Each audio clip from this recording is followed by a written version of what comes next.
What's up, everybody? Welcome to Primarch Purpose. This is a series in which I go over my thoughts and opinions on what I think perhaps the ultimate endgame goal of the Primarch projects and therefore the Primarchs would be. We never get to see it happen because the heresy happens, and my intro overview ramble goes into more detail, but this is basically a what if style series, so we're going to make some assumptions. The first assumption is all Primarchs and Legions are loyal to the Emperor. The Emperor, second assumption, is still alive and well following a successful conclusion to the Great Crusade. Now, this does not mean that all is united and well in the galaxy and we have peace and harmony. Not at all. There will be human planets still cut off, human planets that want to rebel away from this Imperium because they give in too much to superstition and need to worship something as a god or whatever. So we're going to have demonic and chaotic threats as well, insurrection threats and corruption from within potential threats, as well as Xenos threats. We're still going to have Eldar, Dark Eldar, Tau when they show up, Necrons when they awaken, Tyranids when they come here. All those threats will still be here for this theoretical Imperial Truth Imperium.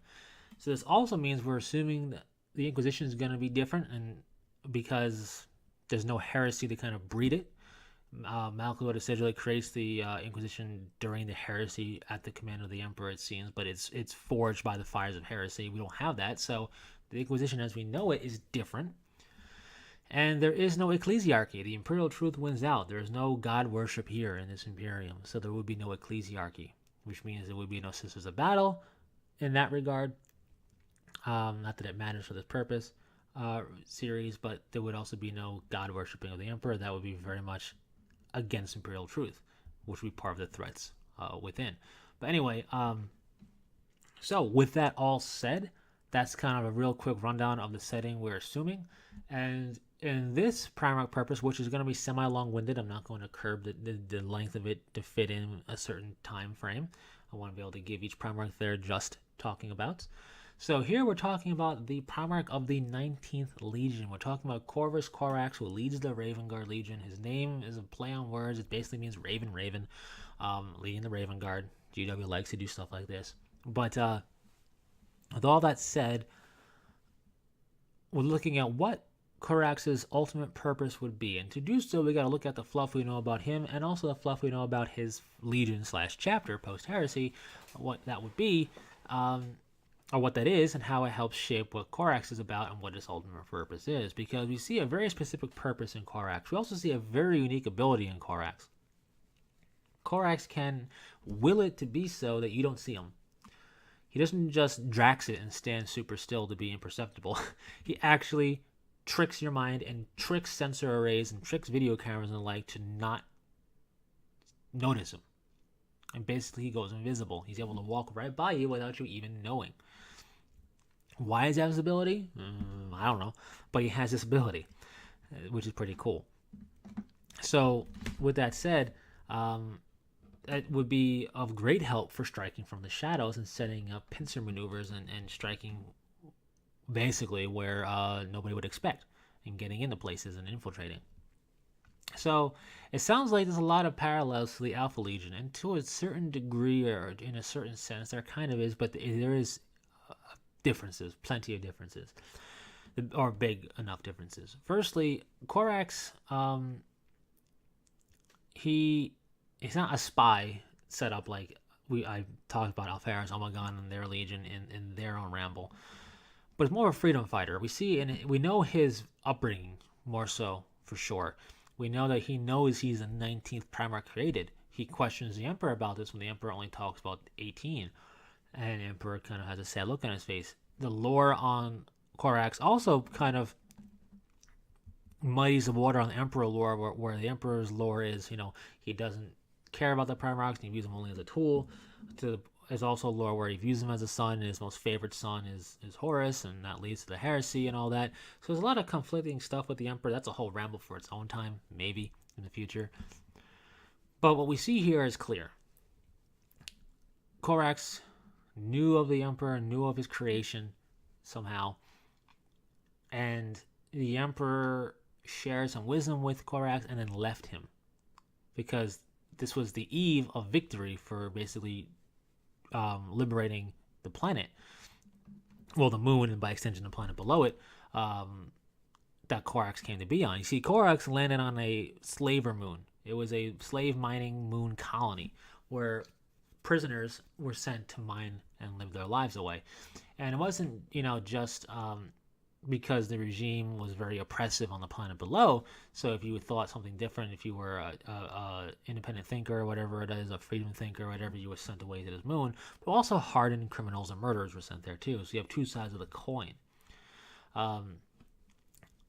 So this is where Corax was brought up, and he saw that this was wrong and wanted to put a stop to it. And this is where he hones his craft of death and hones his ability to go unseen, and does the whole freedom fighting, strike from the shadows, fighting against a superior force, if you will, numerically and capability-wise, with a vastly outnumbered inferior force in a way that's kind of Death of a Thousand Cuts style. Fighting for the long haul. Not for the immediate victory, perhaps, but for the long haul to win. And we see Corax basically on the eve of victory. And the Emperor leaves him to continue it alone because the Emperor wants Corax to make the hard choice and understand and learn from this experience proper. So Corax ultimately rains nuclear fire down on the planet to subjugate them into surrendering. And he does this because he ultimately sees and convinces those around him that, look, we're going to kill tens of hundreds of thousands but in this attack that we're going to do. But we're going to be saving millions upon millions of lives in doing it. It's utilitarian at its finest. And Corax realizes this is the only way to really assure victory in this scenario and has to do it this way. So he learns the hard lessons of war early on that way. Once he successfully delivers the planet from its oppressors, hence the moon being renamed to Deliverance, the Imperium comes in and turns into a proper Forge World because, yes, the Raven Guard's home planet itself, not the moon, but the planet itself, was basically a Forge World, which is interesting. You wouldn't necessarily think that of the Raven Guard, but anyways, and then the Emperor reunites the Primarch with his legion and into the Imperium proper and all that. So Corax learns the full spectrum of warfare, basically, in delivering his planet. So we also get to see later on, of course, spoilers abound here, is the aggressive, angry, raw nature that Corax has. Corax has, not that he's a berserker, but when push comes to shove back in the corner, he's got fury. For a legion that we typically think about striking from the shadows, hit and run, sabotage, assassination style stuff, he can up front, plain as day, 1-on-1, drill you down. And we see this displayed really well in his fight against Lorgar during the Dropsite Massacre. And this wasn't necessarily written from Corax's point of view. This is written basically from Lorgar's point of view in the story that we see this in. And Lorgar nearly dies. Basically, in a breakout attack, the Galvarback, Lorgar's first possessed Space Marines ever, the strongest that the possessed ever could be, is getting just hacked to pieces and virtually obliterated by Corax. Lorgar's, conversely, just swatting away Raven Guard. He gets angered by Corax's uncaring killing of his chosen sons and goes to confront him. Now, Lorgar already knows he's going to lose because he knows that Corax is a superior fighter, but he's just overcome by passion for his brethren to do this. So we see a fight in which Lorgar gets some licks in, but Corax takes him, and does so because he understands how to fight better. So while Corax gets his nose broken and his face bashed in, which he would heal from, as Lorgar heals from the wounds of Corax eventually, he does so knowing that he's got the upper hand to kill Lorgar because he's got him impaled on both of his lightning claws, basically stuck in Lorgar's gut, impelled him through, and is slowly ripping him apart from the inside out. And Lorgar fully admits that his life force is leaving him. He will die if Corax continues this assault. He can't stop him. He is going to die here. And if it wasn't for Conrad Kurz stepping in, the Night Hunter, to force Corax to flee this engagement, because 2 Primarchs versus 1, even with 1 Primarch being on the verge of death, potentially is still a fight not going to work well, especially because now Corax's stuff is damaged. He's fighting a fresher force. And we have to keep in mind, this was after Corax fought Aniston 5. He was part of the first wave, the Vanguard wave. He was fighting against the traitor forces already. And then before the drop site massacre happens, the betrayal happens, and after that happens, then he goes from fighting from the very beginning to fighting his way in a breakout fight, confronting a fresh Primarch, nearly killing him, and then being forced to leave when two fresh Primarchs basically um, become the situation he's fighting against. So he's very capable as a fighter. Not something that was necessarily challenged as a thought, but not something we saw deliberately talked about. When you think, clearly marked as a great fighter, Primarch style, the ones that come to mind that are often talked about with clear, obvious examples are Sanguinus, Horus, Leman Russ, Angron, and the like. So, it's cool to see Corax talked about in this way. We get to see his true capabilities as just a raw fighter, too. So all that comes to play in what I think the ultimate purpose of Corax and its Legion is, and that is to be the whole freedom fighter counter-strike force. We see in 40k, the proper 40k timeline, Khyven Strike, when he earns his fame when his strike force gets their extraction ship gets shot down, so they're forced to be stuck behind enemy lines way longer than they anticipated. But because of their actions behind enemy lines, the campaign was brought to a close quicker and swifter than initially thought, because they were continuing to strike from behind enemy lines, disrupting supply lines for the orcs, killing some orc command when they can, calling in really accurate artillery strike coordinates and all the like, to achieve victory on a planet quicker than it would have been. And this cements his legend and really helps show off the Raven Guard's capability. When he's Chapter Master, he continues what the Raven Guard was doing, and he really pushes it home, especially because of all the dire threats facing the galaxy now in 8th edition. But the Raven Guard respond to desperate pleas for assistance. They don't go to where the campaign is going well. They don't go to where the fight's even, necessarily. They go to the war zones, the desperate holdout situation planets where the planetary defense force and whatever remains of whatever regiments there is holed up fighting for their lives, fighting a losing battle. That's where the Raven Guard go to counter-strike the enemy and achieve victory where defeat was almost guaranteed. That's what the Raven Guard do on purpose in 40k. That's what they seek out. I mean, other forces do it too, but that's what their express purpose to seek out is. And given their nature for striking from the shadows, hit and run style, sabotage, in some case, and headhunter scenarios that way, learned from their Primarch. That's where we see it come to the fore in 40k, and this is what I think the purpose of Corax and his Legion is to be that counter-strike force. They can gather intel, sure. They can do what the Alpha Legion does in terms of spy-ish to a degree, not as efficient or as effective as the Primarchs themselves, but Corax can get stuff like that done, and they will for purposes of intel and all that. But I really do find that their purpose isn't to be, they're not going to be one of the other branches of this different Inquisition, although they'll probably operate with them, more or less. They'll definitely be a lot closer to that than some other Legion Primarchs will be in their force. And they're not assassins either, necessarily, but they operate in that kind of hybrid mentality to be that counter-strike insurgent force. So that's what I think the purpose of the Primarch is. And one thing we do know about these Primarchs is that they can have several Primarchs representing kind of the same thing in different ways. We have different aspects of war Primarchs, right? We have Angron being a very different style of warfare than, Leman Russ, than Perturbo even, and all that jazz. So where you might say certain Primarchs will have a very similar purpose, there's still distinctions that make them different and aspects that make them different. And Corax skirts the line, I feel, of spy-ish, assassin-y style, infiltrate, intel, Alpha Legion shenanigans, Ghost Legion setup. They skirt the line of that, headhunter setup,